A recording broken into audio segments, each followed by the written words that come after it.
Boa tarde, turma. Hoje nossa aula vai ser um formato um pouquinho diferente, meio inovador, né? Mas espero que vocês gostem e tenham um bom entendimento de todos aí.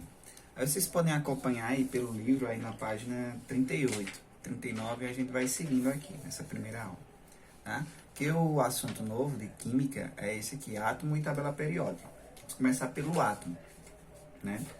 O átomo, a evolução do átomo, começou com os gregos. Os gregos foram os primeiros filósofos a formar ideias sobre os átomos, que foi Tales de Mileto, que foi o primeiro a expor suas ideias.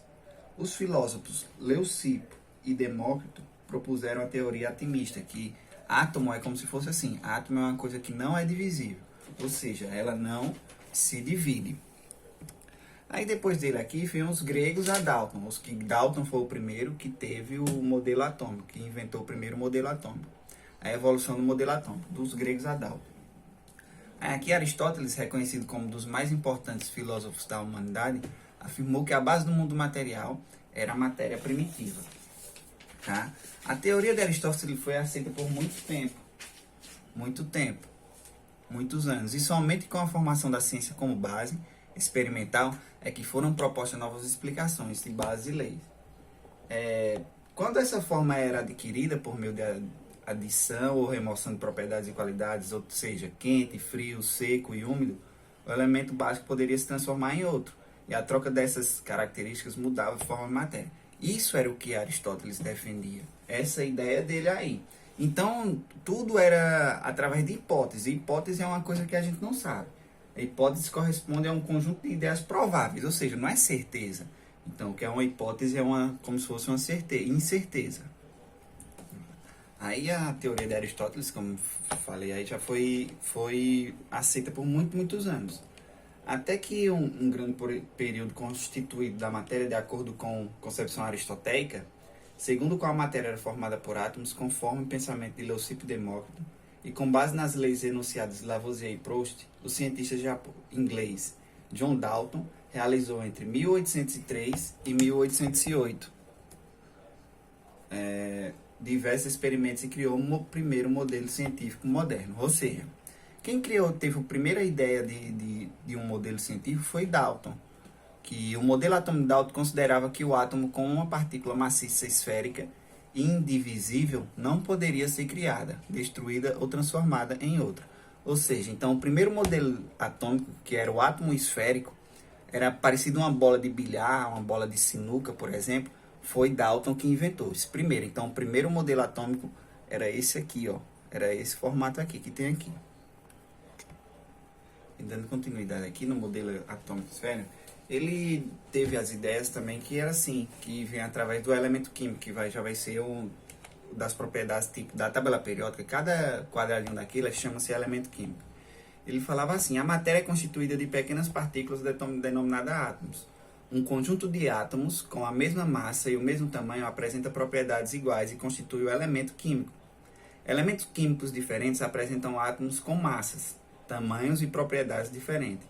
A combinação de átomos de um mesmo elemento ou de elementos diferentes numa proporção de números inteiros origina-se uma substância. Em uma reação química, os átomos não são criados nem destruídos, são simplesmente rearranjados, originando novas substâncias. Aí aqui foi o elemento químico, aqui, a parte do elemento químico que foi através da ideia de Dalton. Elemento químico e suas substâncias simples e compostas. Dalton tentou provar que a água era uma substância composta por dois elementos diferentes, o hidrogênio e o oxigênio, e não por um único elemento composto por Aristóteles. Que Aristóteles ele falava sempre que era composto de 4 elementos, tudo no mundo, que era água, terra, fogo e ar. Já Dalton ele deu a ideia que a água era composta por 2 elementos que a gente conhece hoje, né, que é o hidrogênio e o oxigênio, que a composição da água é o H2O, que a gente vai vendo aí mais na frente. As substâncias formadas somente por um átomo de um mesmo elemento químico, como gases de hidrogênio, H2, e oxigênio, O2, são chamadas de substâncias simples. Ou seja, gente, quando tem somente um elemento químico só, a gente chama de substância simples. Já quando é formado por 2 ou mais elementos químicos, aí a gente já chama de substância composta, que é aqui, ó. A substância formada por átomos de elementos químicos diferentes, como a água, nesse caso é H2O, são chamadas de compostas, de substâncias compostas. Ou seja, então dois átomos de hidrogênio e um de oxigênio. Aí logo após essas ideias de Dalton, aí veio o próximo físico, o próximo químico foi Thomson. Aí ele diz assim, ó, Joseph Thomson descobriu que o modelo havia partículas ainda menores, com cargas elétricas negativas e de massa desprezível, o quais posteriormente ele chamou de elétrons. Com isso, em 1898, Thomson sugeriu um novo modelo científico. Ou seja, o novo modelo científico de Thomson é esse aqui daqui de cima, ó. Daqui, vou pegar um exemplo aqui ligeirinho para vocês verem que foi o experimento que a gente fez com os alunos do ano passado. Ó, o modelo atômico de Thomson era constituído dessa forma aqui. Ou seja, onde ele tinha a esfera maciça, grande, né? Que eram as cargas positivas. E essas bolinhas minúsculas aqui, elas tinham as cargas negativas, como vocês podem ver aqui. Então, isso aqui, ele introduziu esse novo elemento através de que ele viu que tinha cargas negativas e cargas positivas. Isso aqui foi o modelo de Thomson. O modelo atômico de Thomson considerava o átomo uma esfera uniforme, carregada positivamente e cujo interior continha cargas negativas, ou seja, tinha a carga grande que era positiva e as menorzinhas negativas. Aí agora, gente, vamos para o modelo atômico de Rutherford. Já Rutherford, ele teve outro pensamento, que ele falou assim, ó, o modelo atômico proposto por Rutherford considerava o átomo constituído por uma parte central pequena e maciça, posteriormente conhecida como núcleo, formada por um espaço vazio denominado eletrosfera. Como foi que ele chegou a essa conclusão? Ele fez um experimento onde ele colocou um raio de partículas, onde sempre no meio dessas partículas, que nesse caso tinham os átomos, ela desviava, ou seja, ela não passava por completo, ela só conseguiria passar através da eletrosfera aqui. Ou seja, então, essa parte central aqui dele, a gente chama de núcleo, que é onde fica os prótons e os nêutrons, ou seja, as cargas positivas, fica no meio.